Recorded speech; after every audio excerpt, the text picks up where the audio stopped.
तंत्र में जैसे हम लोग अगर हनुमान चालीसा भी बोलते हैं ना, तो बोलते हैं असिद्ध नौ निपके गया। उसमें एक लाइन आती है, वो असिद्धियाँ क्या हैं? वो असिद्धियाँ वही तंत्र है। इसमें हमारा आता है, जैसे तंत्र में कई पार्ट होते हैं, मारण, स्तंभन, वशीकरण, उच्चाटन एंड 4 और। तंत्र जिस जिस चीज के साथ भी जुड़ जाता है वो अपने आप में थोड़ी सी मिस्टीरियस हो जाती है। तंत्र को कैसे जोड़ा जाता है और तंत्र का क्या काम है नाथ संप्रदाय में? इनका जो बेस चला वो था योग, योग से सिद्धि। इन्होंने योग के थ्रू सिद्धियां प्राप्त की, तो अवतार थे एक तरीके से बोला जाता है। तो जो योग से सिद्धियां थी, हमारा कुंडलिनी जागरण आपने अक्सर सुना होगा, आज भी बहुत सारे लोग इसका नाम लेते हैं और बड़ा चर्चित टॉपिक है ये। तो कुंडली जागरण के लिए योग का होना जरूरी है। हमारे मूलाधार चक्र से एनर्जी होकर के क्राउन चक्र तक इसमें जाती है। तो उसको अलाइन करना कुंडली जागरण और कुछ भी नहीं है, सिर्फ यही है। लेकिन वो इतना आसान नहीं है जितना कि लोग बोल देते हैं। इसके लिए हमारे बहुत ज़्यादा नियम और कंसंट्रेशन, सारी चीज़ें चाहिए। तो गोरखनाथ जी इसी को लेकर के चले थे, योग को, योग के थ्रू वो आए। तो उन्होंने क्या किया, जैसे हम बोलते हैं ना सिद्धियाँ, सिद्धियाँ भी चाहिए, पावर भी चाहिए। तो तंत्र को इन्होंने बहुत आसान कर दिया कि हम बजाय पूजा के थ्रू जाने के बहुत आसान भाषा में अपने देवी देवता या इनकी पूजा करके उनको सिद्ध करते हैं। तो वो तंत्र इन्होंने जनरल भाषा में लाया और वो सावर तंत्र बना। जैसा मैंने बताया था कि सावर मतलब जनरल पब्लिक का तंत्र। तो वो सावर तंत्र की इन्होंने रचयिता बने रहा। तो मिस्ट्री, क्योंकि जब भी हमें एक्स्ट्रा पावर मिलती है सुपर नेचुरल, उसको आप साइंटिफिक मान सकते हो या भगवान से जोड़ सकते हो, क्योंकि यहाँ पे हमारे पास एक नॉर्मल ह्यूमन से ज़्यादा पावर मिल गई। अच्छा, ये मंत्र एक्चुअली वही थे कि एक तरीके से हमने किसी एनर्जी को कंसंट्रेट कर दिया एक जगह पे, उसके थ्रू हमने काम कर लिया। तो तंत्र को लेकर के आज भी हमारे दो भाग बढ़ जाते हैं। कुछ लोग कहते हैं तंत्र होता है, कुछ लोग नहीं होता है। मैंने अपने पिछले एपिसोड में बात की कि मैं तंत्र को मानता हूँ क्योंकि मैंने इसकी पावर देखी है।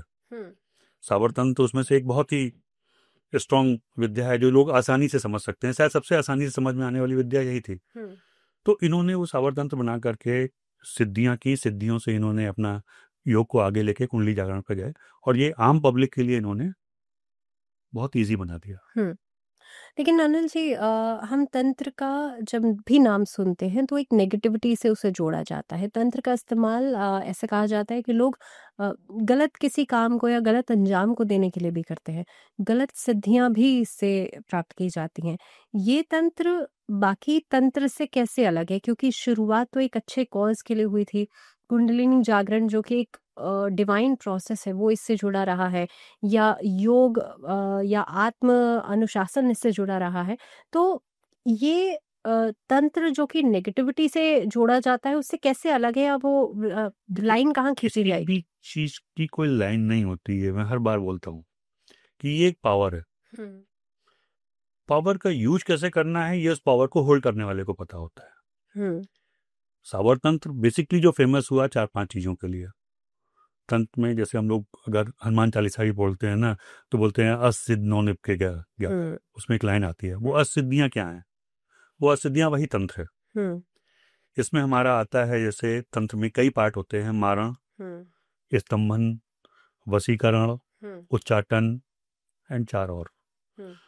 तो अब इसके तो 8 पार्ट हो गए और ये जनरल पब्लिक के लिए आसान भी हो गया। तो हम उसका यूज किस लिए कर रहे हैं? मारण मतलब किसी को, इंसान को मारना। हम अपने दुश्मन को मार सकते हैं, बुरे लोगों को, या हम किसी के लिए भी, अगर किसी बुरे आदमी के हाथ में पावर है तो वो किसी अच्छे इंसान को भी मार सकता है। तो इसलिए हमने उसको निगेटिव। और जैसा कि जनरल पब्लिक का ये होता है कि उससे जल्दी पावर चाहिए होती है और पावर आती है वो मिसयूज शुरू कर देता है। तो तंत्र को लेकर के एक निगेटिव धारणा बन गई।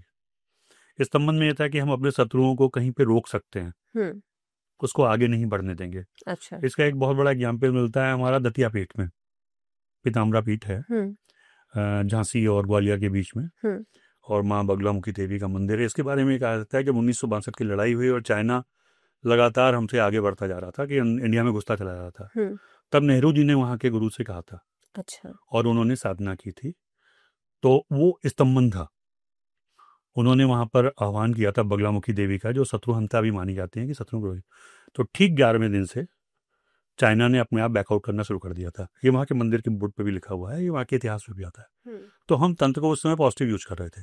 अगर हम एक ब्रॉड कॉन्सेप्ट में लेकर चलें कि चूंकि चाइना बहुत पावरफुल था और वहाँ पर उस मंदिर में ये किया गया, बाद में इंदिरा गांधी भी जाती रहीं और इस टाइम जो वहाँ की वसुंधरा राजे वहाँ की ट्रस्टी भी हैं, तो पॉलिटिकल उसका केंद्र भी था। बट उस समय हमारा पर्पज क्या था? पॉजिटिव था, अपने देश की रक्षा करना। तो हम यूज कैसे भी कर सकते हैं उसे, वो एक पावर है।